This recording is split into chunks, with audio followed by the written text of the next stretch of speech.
VGRT Gaming Podcast, episode 771, recorded on January 5th, 2026.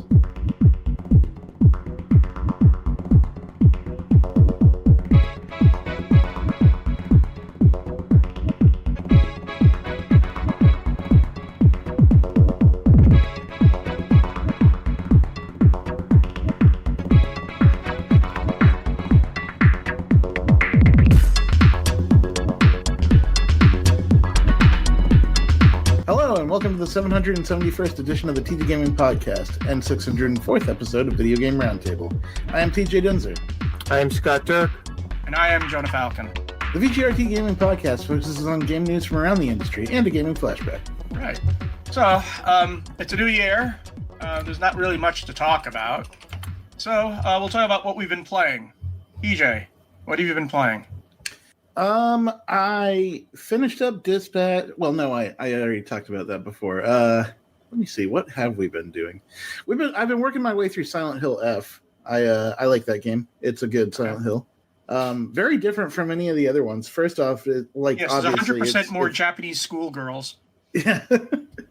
But it's a pretty well-written horror. Like it deals with a lot of hefty, realistic subjects like 1960s misogyny and sexism and you know that this is actually the writer for Silent Hill F has actually wrote about it over and over and over again. So this isn't exactly new material for him.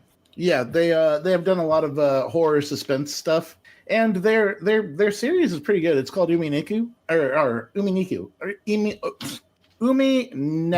There it is. I'm sorry, I don't know why I couldn't say that, but they have they already made a name for themselves working on a lot of classic Japanese thrillers in games. And so this game also has that vibe to it. Like I've played some of their stuff and it carries that same sort of spirit in the way that the enemies attack you, the way that the chases play out. There are some places where if you're running from a monster and it will kill you if it reaches you, then if you go down the wrong path, you could straight up end up at a dead end and you're just kind of hecked. Like, I kind of like that boldness to where there are wrong choices where if you screw up and make the wrong decision when you're trying to get away, then you're screwed. Okay. I have been playing City Skylines 2 nonstop. I've gotten the bug back in me. With the technical issues gone and it's a lot less janky, I'm reminded of how deep it is. Got into a town of 60,000 and decided to start over again because it wasn't going the way I wanted it. So I'm starting over with some new. That's the way it happens. You know, you start a new town and say, oh, wait, I should have done this. Start a new town. Oh, I should have done this. Start a new town. Oh, I should have done this. I just wish there was a better variety of user-made maps. I don't need a replica of a map. I just want a map that's not one of the given ones. There was also an expansion which gives new bridges and all that stuff. I think the bridges, it's called something in bridges. Bikes and bridges? No. Anyways, so now the old maps, so some of the new maps by Paradox say, oh, do you have this? Because otherwise you're not going to find the bridges in it. But I do have it because it's free for me. I've also been playing the slot machine game. Oh, is it similar to that one where it's like... It's the horror slot machine game. Yes. Oh, Clover Pit. I've been playing that astonishing amount of times, even though it's basically randomly just pulling a lever. There's other stuff, you know, there's a lot more to it, but it's a lot more random than Balatro is, right? Mm-hmm. So, but I'm trying to get the golden handle, for crying out loud. And in order to get the golden handle, you have to get the card that gives you the golden handle, but it's a random card. And it's also luck. And the last time I tried that modifier, I was out after the first round. It's like, because what happens is it doubles the amount that you have to get to move to the next round. And I didn't get the items that would give me a lot of money, so it was a wasted thing. I'll get that golden handle at some point. I know it. So yeah, I've been playing that and Clover Pit a lot lately of the new games. Scott, what have you been playing? Dragon Quest 1 and 2, I know, for a fact. Yeah, I'm going to complete Dragon's Quest 2. and it's really a well done remake. But I've been playing some other games. I heard that Dragon Quest 1 is the odd man out. It's not that great compared to the rest of the series. Well, I mean, I guess it depends on your definition of that. You play. It was worse than the Ultima NES games. Let's put it that way. I think it was a lot better. They added a lot more story to the first game. You could bring the princess, and there was actually a point to having her. She would give you lines or have interactions and heal you during battle and give you some buffs. But there was also other NPCs that had more story. You had some guards that. Like I said, they improved it for the remaster. I'm pretty sure. Yeah, definitely. The original game was. The original was not. There was not much there. That it was kind of bare bones. And Dragon Quest 2, I'm trying to remember if it was like the so improved sequel that it did well, or maybe it was further down the line. I think it might have been 2. That was they decided not to make shit. 2, you got to be the descendants. There was like 3 descendants of Erdrick, and you go, trying to collect the sigils, and I can barely remember what the original was, but this one is much better because there's a lot of banter between the characters. You have this nice sense of family. Yeah, that's the thing with the old NES games is you couldn't have much dialogue. Right. Well, I don't know. I mean, no, you couldn't have much dialogue. It was like 3 lines. That's it. That did. Like Faxanadu, the Willow game. That Xanadu was so much. They ripped off Ultima so bad that when Falcon and Richard Garriott were talking about collaborating, he saw all the stolen artwork and just reamed them out and left, which killed any chance of a collaboration between Origin and Falcon because Xanadu outright ripped off his artwork from Ultima. It's an amazing what if Richard wasn't so upset at them doing that. You could have had a collaboration between the 2 biggest RPG people at the time in the 80s. Yeah, I think Richard, I don't know, he has some problems and other issues, but I don't want to get sidetracked. The other games I've been playing was 8-Bit Adventures 2. I completed that over the Christmas break, and it is a really good 8-bit adventure game. If you could play an 8-bit game that just had really nice cinematic cutscenes, lots of dialogue, tons of dialogue with the characters, and you play this group of heroes that are trying to save the world because of this glitch that happens, because apparently there's this computer that keeps the world together, and a glitch happens and it creates this new life form, and it starts wrecking the world, and you're trying to fight it and combat it and save the world. And you have turn-based combat with you actually have combos with the characters, and there's a shared limit break bar, and it has some really good music, and it just was like a really fun game just to go back to that old style of games. And the other game that I played recently was a point and click game called Drifter, where you're this drifter guy who, I guess, his son died, and it was like this big traumatic event, and he just kind of ran away from his family, from where he was living, and he tries to reconnect and go back because his mother passed away, so he's trying to get to this funeral, and then suddenly weird stuff starts happening where you die and then you come back, and the character knows that he comes back, so he's like being reborn or recycled or resetted, and he's not really sure why, but like something keeps having him come back as you're trying to solve puzzles, and there's these weird creatures chasing him, and there's just like this conspiracy he's trying to unravel. And it's a really good point and click game, just a nice adventure game where I guess you don't feel like you're pixel hunting or moon logic puzzles or whatever, so it's a lot of fun and a very dark story. Okay. DJ, why don't you tell us the Gaming Flashback? Alrighty. This time's Gaming Flashback is Pokemon Go. Pokemon Go is a 2016 augmented reality mobile game initially developed and released by Niantic in collaboration with Nintendo and the Pokemon Company for iOS and Android devices.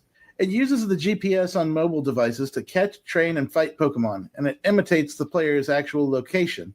The game is free to play. It uses freemium business model merged with business model merged with local advertising and supports in-game or in-app purchases for extra in-game items. Additionally, hosting remote and live events. The game debuted with around 150 species, with more species being added gradually. The game is referred to as a social media phenomenon, which brought people together from all walks of life. 231 million people engaged in 1.1 billion interactions that mentioned Pokemon Go on Facebook and Instagram in the month of July. When would this That's just 1 month in July. Wow. Numerous media outlets referred to the surge in popularity as Pokemon Go Mania, or simply Pokemania. The app was criticized for including locations such as cemeteries and memorials as areas to capture Pokemon. Yeah, I remember when people got real mad when you went to places like including the Auschwitz-Birkenau State Museum, the United States Holocaust Memorial Museum, and the National September 11th Memorial and Museum, Arlington National Cemetery, the Anzac War Memorial, and Hiroshima Peace Memorial Park. Like, people were going into these places to catch different kinds of Pokemon that could only be found. Like, it would be really kind of disturbing if you found Charizard at the Auschwitz-Birkenau Museum. Yeah. Niantic later removed content from sensitive areas, such as most of those places, and the game sparked complaints from Dutch company ProRail, who said that players entered their railway tracks and fire stations, told players not to impede their staff by congregating outside. And of course, the first death caused by Pokemon Go happened not a few hours later when someone was playing Pokemon Go and hit somebody with their car. Yeah, they almost immediately pushed an update that made it so that the game would not play if it sensed that you were in fast motion or like in a vehicle. So here's the thing about the Gaming Flashback. There is a limit. You can only do things that are at least 10 years ago. And guess what? We did a podcast about this in July 2016. Pokemon No. And yes, it was the three of us. It was the three of us doing this podcast. Wow. Here's the thing. The news was fake Pokemon Go apps could contain malware and force your phone to click on porn links. Isn't that great? I'm surprised this game has lasted so long. It's still out. It's still going strong. But here's some other things from the podcast, and I'm going to supply the link. So if you want to hear this podcast, you can. One of the items is Bethesda defends $60 price tag for Skyrim Remastered. Remember when $60 was a lot? Yeah. Like, there was a time when, like, this Pokemon Go, probably the biggest threat to it in the time it's been out was probably COVID. But even then, like... No, they did. But here's the other thing. The other item we have in that podcast, Xbox One S arrives on August 2nd. Huh. And it's funny to click on the link because Larry Herb, Major Nelson, talks about the new thing, and he says you'll have advanced visuals for upcoming games like Gears of War 4, Forza Horizon 3, and Scalebound. One of these games is not like the others. Yeah. Remember Scalebound? I do. Well, we can't remember Scalebound because it never came out. People still harass the director. God, what is his name? Kamaya. People still harass Hideki Kamaya and ask him questions about that. That's one of the fastest ways to get blocked is to ask him what his thoughts on Scalebound right now. People really like those the Dragon games. The Wii Dragon games? No. Oh god. The one in which you're flying on a dragon. Oh god. Panzer Dragoon. Oh yeah. And they also had Scarlet Dragoon as for the Xbox, which is a bit of a disappointment, but it was fine. Yeah, Scalebound could have been something real special, but it just wasn't meant to be. Yeah, it looked, I thought it was going to be something. It felt to me like this feels like it's going to be a ripoff of Final Fantasy. And a lot of the visuals in it reminded me of Final Fantasy 15. But yeah, people just did some bad stuff with Pokemon Go. Like you could get lured into an attack by people because there was an option to have a Pokemon party and also have if I remember correctly, you could plant bulbs or whatever to have Pokemon grow there, and people would be lured into these places and attacked. Yeah, they did all sorts of crazy stuff over the years to like keep things exciting, and like with the events they did, the option like the new Pokemon they would add, the regional Pokemon that they added where you like had to like where certain Pokemon species could only be found in certain parts of the world. That was crazy. Yeah. So you're wondering about Pokemon Go now. They had Pokemon Go Fest 2025, which was the first appearances of Skiddo and Klefki. They had a winter holiday. They had a Pokemon Go Wild Area that was global. That was back in November. The famous Klefki. And I think like when COVID happened, like they actually finally made a version of their game that could be played inside because you didn't have to go out. And here's the thing. They added a lot of features that remained after COVID was dealt with. Mm-hmm. They kept those features because they were so popular. Yes. But also, the last update was Party Top Hat Pikachu. which was released on December 29th to celebrate the New Year's. Nice. That's really cool. So yeah, Pokemon Go is still going strong 10 years later, or actually 9.5 years later. Mm-hmm. But like I said, if you want to listen to our podcast about Pokemon Go, I'm including the link in the description, so that'll be fun. And here's the thing: the podcast hosts are the three of us. Don't you feel old now? No. We're doing a gaming history of a game we covered live, and it was the 431st episode. That's cool. So 410 years since then. And we were doing it even before then. I mean, 431, now 771, 300 episodes later, we're talking about a game that we were talking about that was live. So, I mean, there's a lot of games that are like that, by the way. Like Bioshock 2. This podcast was around when those were first released. But this is 2016, and so it hits a little bit harder. Mm-hmm. But the thing is that we've been doing this shit for over 10 years, for over 13 years now, as this trio. Not even Paul, not even Dan, just the three of us. Just put that in perspective. That's pretty nice. And we all sound the same, which is good. We don't have old man voice. So yeah, so we don't really have a loose thing going on, because really there's nothing going on. I mean, the Steam Awards were announced, and Silksong won. That's pretty good, I think. The whole community came together, voted for Silksong, and the game definitely deserves it. Yeah. You know the best game that everybody's ignored? And that's What's The that? Alters. The Alters has been criminally overlooked. It's sad. It's an interesting game. It's basically a base game, when we're building your base, but then you're dealing with psychology and all these roads not taken of the same character. So you have the scientist version of yourself, the coal miner version of yourself, the chef version of yourself. So, Hades 2 won Best Game on Steam Deck. I still haven't played Hades 2 yet, even though I have it in my account. It's a good game, from what I've heard. Yeah, I want achievements for it, though. The Labor of Love Award is so strange. Isn't it? Yeah. The nominees were No Man's Sky, Rust, Helldivers 2, and Dota 2, and Baldur's Gate 3 won. Guess which game was the only one released? Well, actually, Helldivers 2 was released on the Xbox this year, but it was still an old game. I just feel like it's masturbation, that award. I think it's giving credit to developers who have tried to make their games better or the perfect version of themselves. And there's a whole lot of games that get abandoned. Like, Grandia 2 has bugs and it's annoying and it needs improvement and they're not doing anything to it. Like, yeah, No Man's Sky, it came out bad and now it's a good game, I've heard. I know this will please TJ that Dispatch won Outstanding Story-Rich Game. Yeah, like it's hold on, I need to pull up the full list here. I want to see. Well, it won Best Outstanding Story-Rich Game, and Expedition 33 won Best Soundtrack. Yeah. Silent Hill F, by the way, won for Outstanding Visual Style. I mean, keep in mind, all of these are voted by the users, not by... Okay. Yeah, I think that's really, really nice for Silent Hill F, because that game is ridiculously...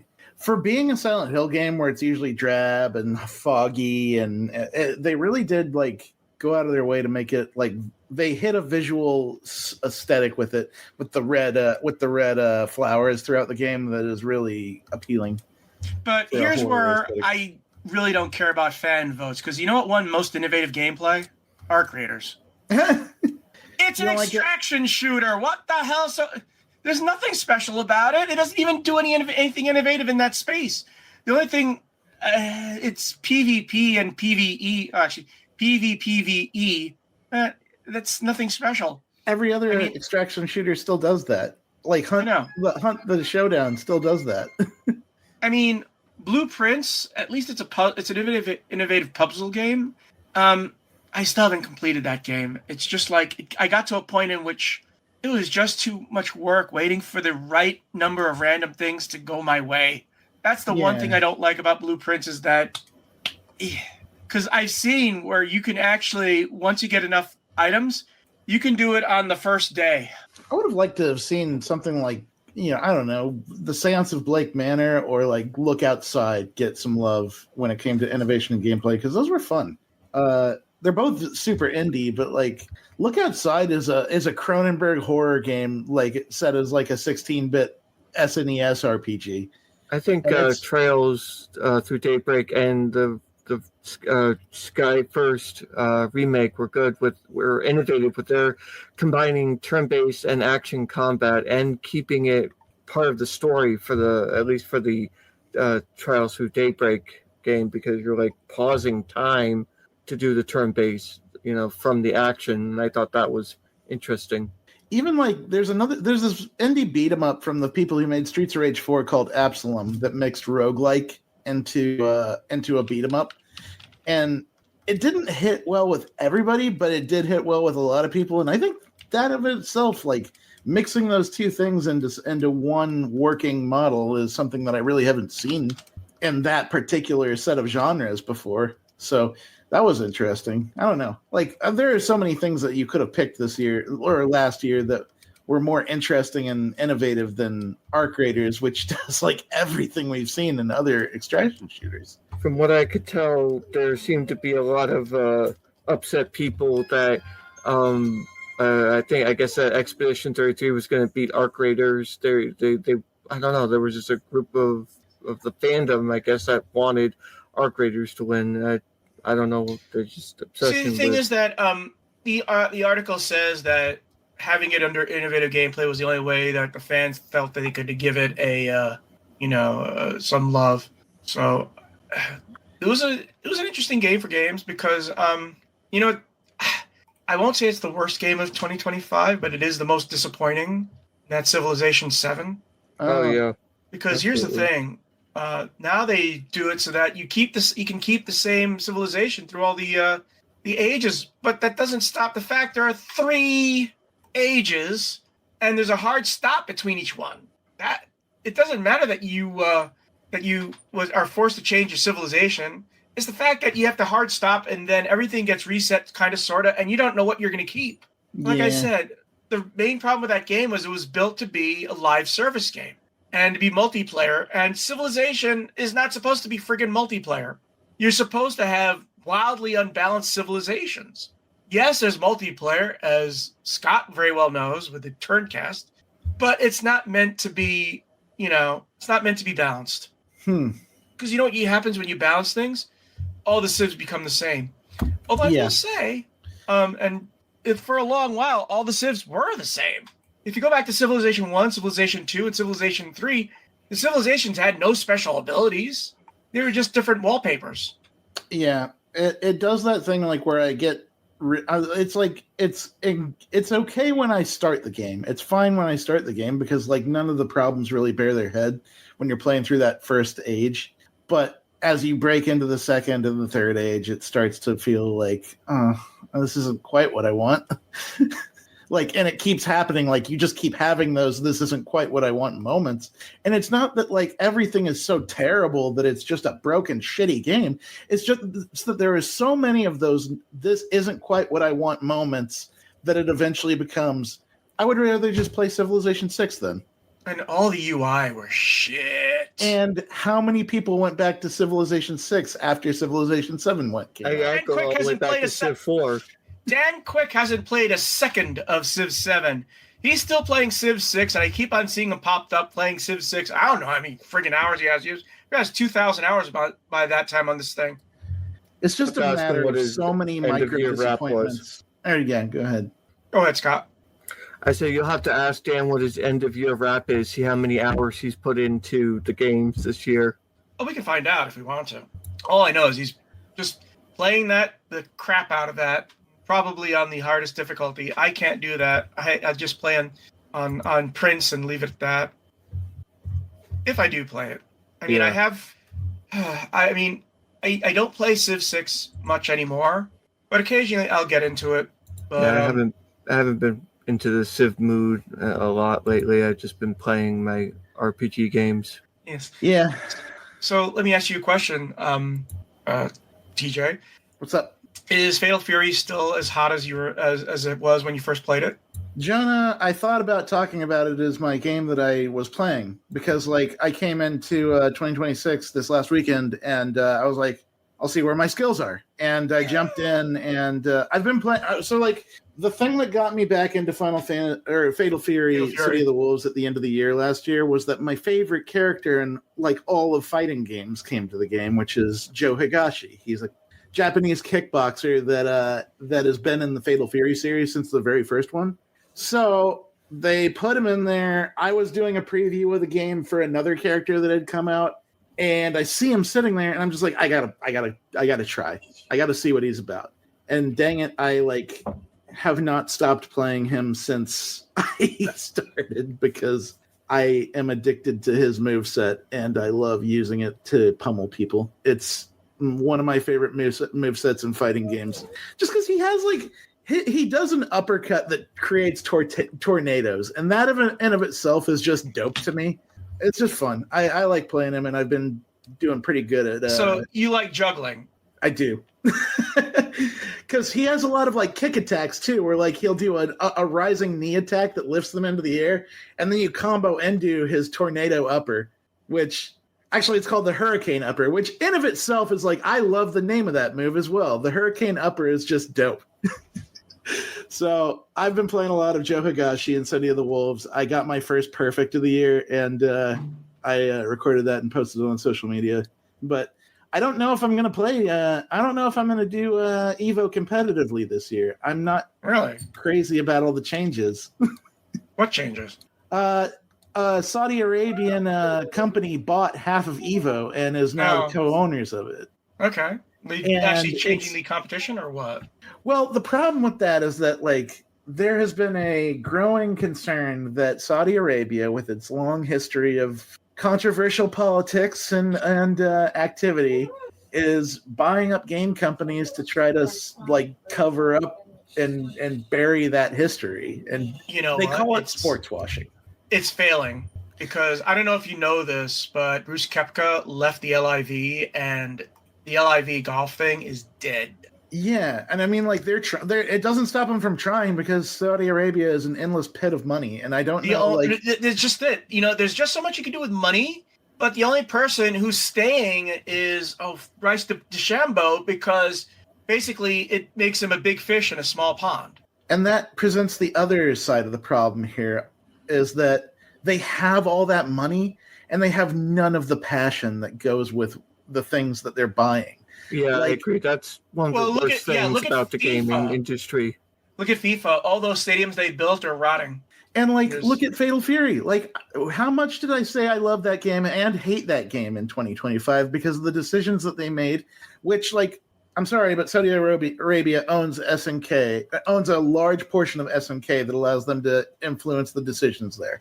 And they used it to put Cristiano Ronaldo in the game and some European DJ, and they altered the main music of the game for this. And I hate that. It's affecting something that I grew up on, my childhood, my love, my passion. And it's being tarnished by people that don't give a shit and they're just making money decisions. Give it a few days, give it a year or two, because like I said, they're in and they're out, and They're running And out of money. But I don't want Fatal Fury to See, the die. problem I is, don't Ben, want SNK to die. I don't want Evo to die. I want these things to keep existing. I just don't want to be tormented as to whether it's ethical to enjoy them. Here's the thing. Let me give you an example here. You know how easy it was for me to quit caring about Star Trek and Star Wars? Very easy. I just let it go and find something new. And by the way, if Evo becomes a trash fire, someone else will make another one. Someone will make another fighting tournament that's not Evo. It's not going anywhere. If Fatal Fury went away and this was like the last time I was able to play Joe Higashi in a fighting game, I would be really, really, really, really sad to a certain This feels like Sierra all over again, watching a company you love that you grew up with just be torn apart. But guess what? I'm going to say that you're right. Characters and games and things do come and go, but like that shit is sacred to me, and I don't want it to go. Here's the thing. We are living in the age of the remaster. Everything that's old is being remastered and put again because no one has any ideas. So, you have all these, hey, System Shock, it's back. Oh, Deus Ex, it's back. Oh, Plants vs. Zombies, it's back. You know what? People find new things. There's new things to be passionate about. No one's going to stop making fighting games. And you know what? Maybe they'll make a new fighting game that's your new best love. That is not a franchise. The bottom line is that there isn't a group that has made a game or a character like Fatal Fury and Joe Higashi. And yes, fighting games do come and go, and I do have my favorites, and they change over time. But if Saudi Arabia ruins Fatal Fury, I will have a vendetta for the rest of my life. Look, you have stuff like Skullgirls, which was made by but you're just coming up with different things that are not the thing that I want. Okay, like that's what you're saying is like, try the strawberry. I don't want to try the strawberry. Try the chocolate chip. I get you, TJ. I understand. I really understand your pain. I want King's Quest. I want Space Quest. I want Quest for Glory. I want Gabriel Knight. I want those games back. And Microsoft owns them. And as far as I can tell, nothing is happening with them. So I have to go play other games. But that still doesn't mean I don't want those games to come back. I still want them to. I would love it if somebody could get those franchises and do something with them instead of just having it sit there. Somebody that cares. Somebody that actually wants to do them right. Like a good example is Breath of Fire with Capcom. Didn't they have a new King's Quest game in 2015 that's still on Steam? They had King's Quest on Steam for the new 2015 one. Yeah, but it's the new 2015 one, but it's like they're not doing anything. 11 years old now, but the story anymore. Yeah, they did that one and then they stopped. That was it. Yeah, that was written off, and that they had no intention of doing anything more or with anything with the rest of the IPs. But I mean, here's the thing: if you go to Good Old Games, you can buy every single friggin' King's Quest. Yeah, and the Space Quests and all that, but it's like yeah. I mean, Sid Meier hasn't made the Railroad Tycoon the way I want it. But you know what happens? Look what EA did with SimCity. What happened? Paradox Interactive. Paradox Interactive came in and said, hey, check out this, City Skylines. And it exploded. People will find a good substitute. And here's the thing. I don't really have a need to play SimCity anymore. Sure, but instead of, replacing our things that we like with other things that we don't like as much, why don't we just replace the people that suck at running them? That's not the way. How about that? But that's not the way it works. So it should, to a certain extent. I mean, let me put it this way: Mystery Science 30,000. I watch all the Comedy Central and the Sci-Fi Channel, and the Netflix new Trek with Jonah Race, the new MST3K, which I call Millennium Science 30,000. It sucked.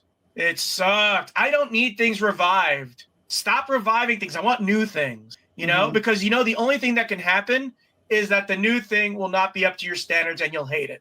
I'm fine watching old MST3K. I don't need Jonah Ray. I don't need the new one because it's inevitably. That's why I don't watch Star Trek anymore. Do you think I fucking really wanted to watch Discovery or Picard? No. I mean, Enterprise was bad enough. Star Wars? Are you kidding me? I haven't cared about that shit since 1995.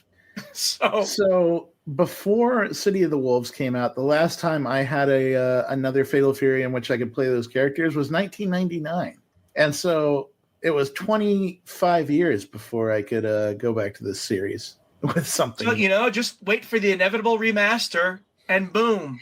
I mean, I go and they have all the remasters of the Mortal Kombats and the. I'll be in my King's mid-60s Quest by the time if I have to wait that long again. I want new shit, damn it! I don't need old shit. I want new shit. I want innovative shit. I mentioned like a couple of new games that were new games and not remasters or remakes. I know, but Scott, you're playing every single Trails of the Sky, which, by the way, is nothing wrong with that. They are new games in the franchise, but sometimes I want a new franchise. That was what was so magical about Mass Effect. It was a new franchise, with its own history. Same thing with Dragon Age. Well, yeah. By the way, let's talk about 2025 a bit. And I get pissed off at people taking shots at Veilguard because every time I play it, it gets better each time. And it's going to be, people are playing it for the first time because they avoided it because the bad word of mouth is saying, wait a minute, this is actually pretty good. Veilguard is easily, it's nowhere near the worst game in the Dragon Age series. It's not as good as Origins. I think it's on the same level as Dragon Age 2, I would say. And here's the thing, of all the 4 games, they have excellent story, excellent dialogue, and excellent characters. I don't know if you saw, I have the best ending for Veilguard. And I posted it on my YouTube channel. And the final moments of the resolution of the best ending are so amazing, And the voice actor, Gareth, I keep forgetting it. He has a 3-name word, who does Solus. He is an excellent voice actor, as well as Morrigan's voice actress. Mm-hmm. And that's the other thing. The pleasure is seeing Morrigan change from game to game to game. Because in the first game, she was borderline evil. She didn't give a shit about you unless she fell in love with you. She was just all about. And then as the thing goes on, you start to realize, wait a minute, she's the big good of this game, of this series. She becomes the biggest heroine. And it's amazing when you first meet her in the first Dragon Age, right? And I don't care. People are shitting on Bloodlines 2, and I love the story. And it's easy to love when you realize, okay, this is very little to do with the first Bloodlines. You have one character, Damsel, who appears late in the game, and it's almost a coincidence. That's the only way they tied it with the first game. Damsel makes an appearance. That's it. But the ending is amazing. It is one of the best endings, and like I said in a previous podcast, Fabian is one of the best characters of any video game that I've played, right there with Nick Valentine. And by the way, people shat on Fallout 4 a lot too. And there's still things about Fallout 4 that I don't like, but I still love your companions, especially Nick. So yeah. Now let's talk about a really bad game. Let's talk about what was the name of that game that came out and that everybody's been shitting on? Apparently, deservedly. First game of 2020. I know, I keep forgetting. Mind's Eye, right? I have not played Mind's Eye. I don't know why it's a bad game. Can you tell me why? Why everybody's shitting on Mind's Eye? Mind's Eye? That was the Leslie Benzies, not Grand Theft Auto, that was made with AI slop and turned out terrible. Okay. Like literally the worst gunplay, the worst AI, the worst physics, the worst bugs. Just ridiculous. Okay. You guys remember that video that I think Square is doing? A murder mystery royal, what is it called again? Where I can't remember. Battle Royale, that's what it was. And it looks like the most horrid AI nightmare mess that you can imagine. It just looked terrible and just made nonsensical. You know what the worst morally wrong game was? Nintendo Switch 2 Welcome Tour. Oh yeah, definitely. $10 for a tech demo. Man. What was the name of the thing that Sony included for free that became so popular they spun off a new game on itself? Astrobot? Yeah. So Astrobot was originally just a tech demo to show what you could do with your PlayStation 5 controller. And they didn't charge a penny for it. As far as I got to look this up because there is one that's like worse than it. But Tamagotchi Plaza? Nintendo Switch Welcome Tour, I've been told, is not even the worst of the Nintendo Switch 2 launch lineup. No, but it's the worst morally. Paying $10 for Astro's Playroom, basically. Yeah. That They definitely should have just included that as a pack-in, because what the hell? That is straight up like an introduction to everything you do with the console. Why would you paygate that? Is Nintendo really that desperate for money? I just think it's a silly They little must thing. be. I mean, look what they're shelling out for $80. It is pretty whack, though. They shouldn't have done that. That should have just been in there. And that's all there is really to it. Yeah, but if you go to any list of worst games of 2025, Mind's Eye is at the top of every single one of them. It's well earned. And it's like, what could be that bad? I have to find a screenshot I did of that. I mean, Concord had its fans. I mean, there weren't many of them, but Concord did have its fans. Concord was a working game, though. Mind's Eye can't say the same. I mean, Concord, its crime was just being generic. Yeah. It's like 10 years behind on the hero shooter thing and not having interest in hero shooters. Of course, the difference is that at least when Concord flopped, it hurt Sony and made them say, stop making these live service games. No one cares.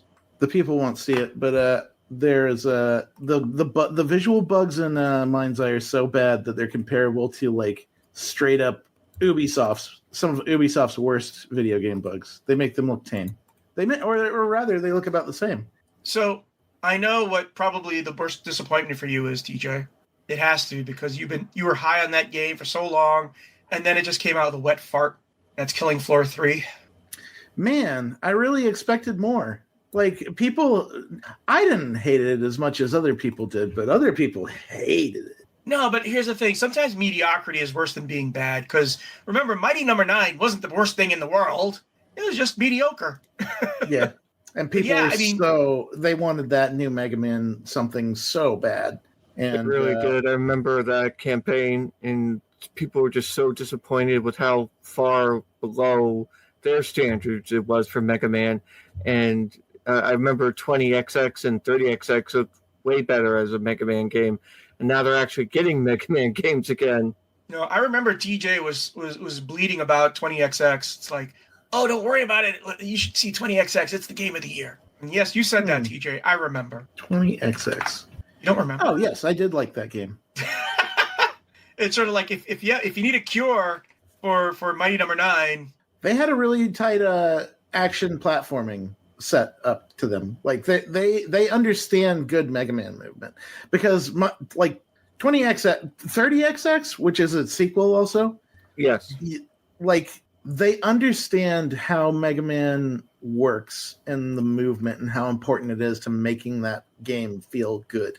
And they did it well. Like it's a roguelike, so you take that for what it's worth. The levels are random based on. But you know what? At some point, I'm going to return to Dead Cells, because it's one of the Metroidvania type roguelikes that I actually really enjoy.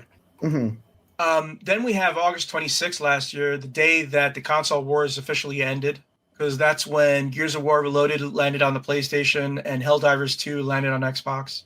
I mean, you cannot believe how many Sony fans were burning with rage that Helldivers 2 is coming to the Xbox. Yeah. I don't know. Like I feel like the player base expanding is a nice thing. Vast majority of the PlayStation gamers were pleased, because here's the thing: a lot of the PlayStation players of Helldivers 2 were also major Halo fans. Mm-hmm. So it was sort of like, come on in. They ended up doing that combat pack with Halo, where you got the shotgun from Halo 1, and that was a great pack. The ODST inspired pack, yes, that's why. The War Bond, right? That's what they call them? Mm-hmm. They're War Bonds, yeah, you can buy each one. And it's an interesting way. I like the way it does its live service. There is no FOMO.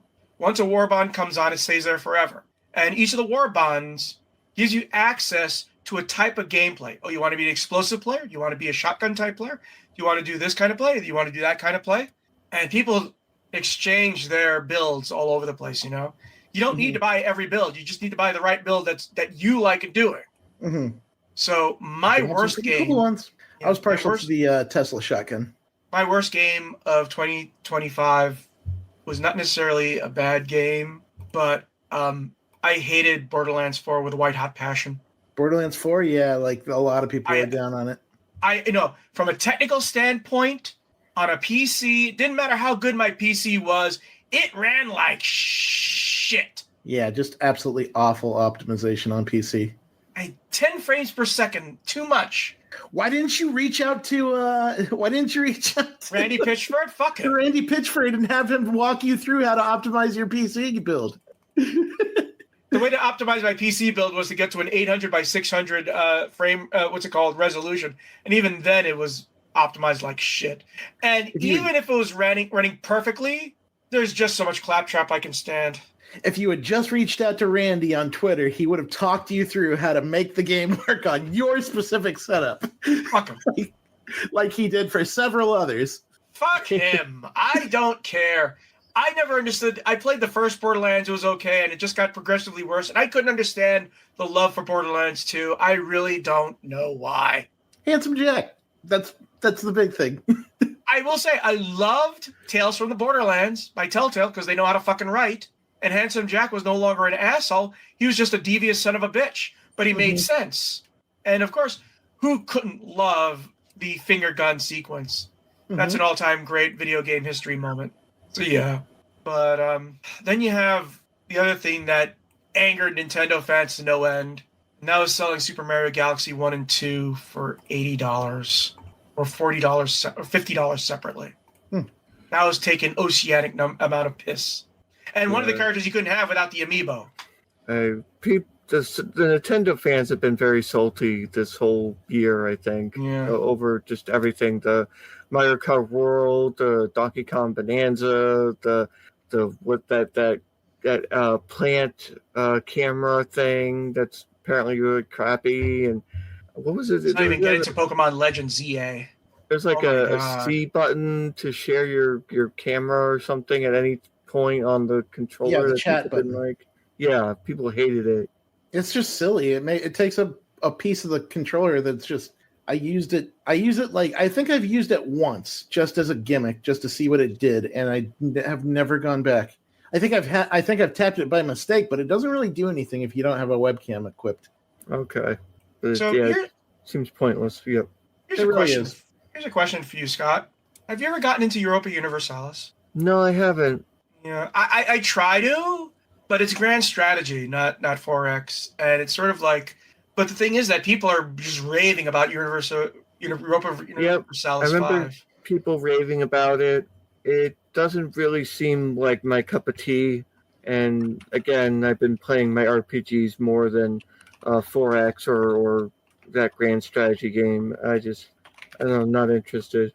You see, I would play more Crusader Kings 3 if they didn't make it so obtuse. Because I know you enjoy the Crusader games, King. It's funny to just let them play out and see what happens sometimes. What, Crusader Kings? Yeah. Okay. I just wish they. The problem with that I have is vassals and going to war is so complicated that it's not worth it. And everybody's shitting on Black Ops 7, and I don't really know why because I haven't played it. It's because it's really, really cheesy and bad. Well, how's that different than any of the other Black Ops games? Well, in this one, you fight a giant Michael Dorn, I do believe. Is that so bad? Just fighting Worf? Well, it's like Call of Duty is a little bit of a military based, somewhat like I'm not going to go ahead and I'm not going to say realistic, but it is like supposed to be like military sim, right? And it's a little odd that you just have giant Michael Dorns showing up for you to shoot at as a team. It's really sad because Raven Software, I knew the people there, and they actually sent me the first gore shots from Soldier of Fortune 2. But with the closing of LucasArts, the Star Wars Jedi Knight games died, and Raven was behind those. And that's really a shame too. But at least we've had the Fallen Order games. Those have been good. Yeah, but it's like Raven is now just making Call of Duty, and it must be like a jail. I don't think anybody from the original people is there. And I know it's sort of like Blizzard Albany, a.k.a. Vicarious Visions. Because what are they doing? Call of Duty, Diablo, Call of Duty, Diablo, Call of Duty, Diablo, Call of Duty, Diablo. When the last thing they did that you cared about was Tony Hawk's Pro Skater 1 and 2. Yeah. Just a shame these studios just get eaten up and just go into the air. Make Diablo. Make Call of Duty. And it's funny, what they were doing, what Vicarious Visions was, they had their own major IP that they made create, and it just died. And that's the Skylanders games. And it's like they invented toys to life, and that's it. Now the only person still doing it is Nintendo with their amiibos. Yep. Wasn't somebody about to try something? No, I don't think they were. I don't think anyone's doing the Toys to Life thing anymore. Oh. Lego has some kind of cool stuff going on, but it's not. They did, and then they canceled it. Yeah. Well, they're focusing it back in their building sets. Like they're adding more interactive elements to their regular building sets. CES is going on right now, and they just introduced like a little smart brick that is going to be like a center point of most play sets going forward, I guess. I keep on getting a media badge for CES, and I never go because I'm not going to go to San Francisco at this time of year. It's Las Vegas. Well, Las Vegas, I mean. Yeah. But here's the thing is that, speaking of Toys for Bob, they have a game for Xbox Game Studios that has not been announced. They just are working on it. It makes me wonder. Because, they're the people with Skylanders, Spyro, and Crash Bandicoot. And it would be nice if they actually did a Toys to Life game for Xbox. You know what, actually, I would like to see that's quote-unquote Toys for Life is I'd love to see them do a new Steel Battalion game with a gigantic controller. That would be dope as hell. I would love for that to happen. I doubt they're going to do that anytime Here's the thing, you just announced, hey, we're making Steel Battalions, and it's going to be $300 because we're introducing a big-ass controller. People will line up for that anyway. Mm-hmm. People still bring their original Xbox Steel Battalions game with the giant, the conventions to play each other, do these mass LAN parties. I mean, it has a dedicated eject button that you have to flip up the glass thing and hit. So you don't. It has that glass thing over it because you don't want to accidentally hit it by accident. Mm-hmm. I mean, can you imagine if Xbox did a stage show and they say we're bringing back Steel Battalion? I say, oh yeah, whatever. They'd have to get a I guess Capcom doesn't seem like it would. Capcom's got a lot of irons in the fire, but they would be the ones to do that, right? Because Capcom's the one who ran that series. But no, here's the thing they would say, and as you know, you can't do it with motion control because remember, Steel Battalion's the sequel used to Kinect, and it was horrible. So they reveal the controller, and then they say, and it's coming out for PlayStation and PC, and it's cross-platform play. That would be a nuclear bomb being set off in the auditorium. That would be wild. When a Steel Battalion game should have happened. Uh-oh. It should have happened when the Quest 2 was at its height, because that would have been a perfect setup to make a Steel Battalion. You still need the controller game. Though. I'm not hitting fake buttons. No, I want real buttons. If you made a virtual reality environment in which I got to sit inside of a mech cockpit and press buttons, I would play the shit out of that for the rest of my days. Physical buttons. If you want to have the VR, that's fine, but you still have the physical buttons in front of you. And it would be easy enough to render them in front of you anyway with because it would sense the controller. So it would just make a version of the controller that's in it, so you just start still pushing the buttons. Yeah, but seriously, what are we doing with VR? Where we didn't do that. Nobody made that game. Nobody made a Mech Warrior or a Gundam or a Steel Battalion or an Armored Core that you could just sit in the cockpit and control it with a Quest 2. Star Wars Squadrons, at least you're in a ship. That's the closest. Star Wars Squadrons got probably the closest to it, but that's still just that's flight. Yeah. They also did it with Elite Dangerous, but the problem with Elite Dangerous is they didn't allow you to get out of the ship and onto the planet. Yeah. I don't know. The more I think of it, the more I think, man, we should have gotten that, and it feels like we were robbed now. I feel robbed. I'm going to say right now, that's the only reason why I played Elite Dangerous was to play it in VR and look around. When you looked in back of you could see the back of your ship and all the stuff that you normally couldn't see. It was so nice, and it's sort of I would play "Oh Superman" by Laurie Anderson because it made me feel like I was really in space. Oh my God, what if it was set up where you had the controllers, and when you got them down here, you grab the joysticks, you press the buttons on them. launch missiles, targeting all that jazz, and then you actually pull off and like press other buttons and said, God, I want it. That's what I want. No, what happens is you reach up to flick the thing to turn on your what's it called, your comm, so you can talk to other players. You go and flip it, or like if you're in a dark cave, you go reach up and flip a thing which turns on the headlights. Or if you're about to be destroyed and losing terribly, you got to flip the cap and hit the eject button before. Well, that's what you did in the original game, yeah. Yeah. But the thing is that if you did not do that in the original Steel Battalion, guess what? That was it. Your save game was gone. Yeah, because you, the pilot, died, so you can't get a new mech. So, last great game that seemed to have been ignored by everyone was Marvel Cosmic Invasion. That was a great one, but it came really, really, really late in the year. December 1st. And it was done by the same guys who did the Teenage Mutant Ninja Turtles Shredder. Yep, Shredder's Revenge. And it's really good. They added a little bit of a gimmick to it where you have two characters you control instead of one. And you can like call them in for assists like you would in a Marvel vs. Capcom game. Yeah. But still a very, very good and eclectic roster. Like, how often do you get Beta Ray Bill, She-Hulk, Silver Surfer, and the Avengers and Wolverine and Storm in one game? Yeah, I haven't played it yet, even though it's on Game Pass. I have to do it at some point. Mm-hmm. Yeah, definitely give it a go. It's a fun one.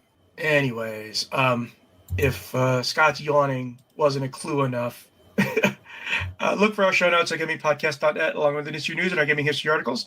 We enjoy your feedback, so leave us comments on our blog at gamingpodcast.net. Also, set us up at facebook.com/gamingpodcast. Subscribe to us on iTunes, leave some iTunes comments. You can find me at Blue Sky at Jonah Falcon. You can find me at Johnny Chugs. You can find me at Shard the Sage. And we will see you next week. Happy gaming, everyone. Have fun, be cool, play games, y'all.